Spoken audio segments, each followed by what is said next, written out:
আজকে আমি বানিয়ে দেখাবো ঠেকুয়া। সামনেই যেহেতু ছট পুজো আসছে, তো এই খাবারটা না হলে তো একদমই চলবে না। যদিও আমি কিন্তু বাঙালি, আমি এই প্রথমবার কিন্তু এই ঠেকুয়া বানাবো।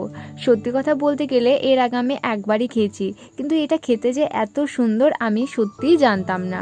প্রথমে নিয়ে নিয়েছিলাম এক বাটি ময়দা, তার সঙ্গে সুজি, কিছুটা নারকেল কোড়া এবং কাজু কিশমিশ দিয়ে খুব সুন্দর করে আমি ভালো করে ময়ান দিয়ে মেখে নিয়েছিলাম।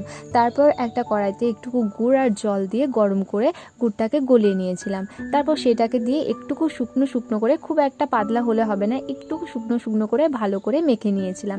এবং তারপর এই যে ঠেকুয়ার শেপ দিয়ে দিচ্ছি, তোমরা তোমাদের ইচ্ছা মতো খুব সুন্দরভাবে ঠেকুয়ার শেপ দিয়ে দিও।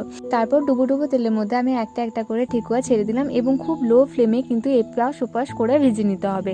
তারপর ভাজা হয়ে গেলে তোমরা তো দেখতেই পাচ্ছ কি সুন্দরই না দেখতে হয়েছে, আর খেতেও সত্যি দুর্দান্ত হয়েছিল, পুরো কুড়মুড়ে। আমার তো বানানো হয়ে গেছে ঠেকুয়া, তোমরা বানাচ্ছ তো?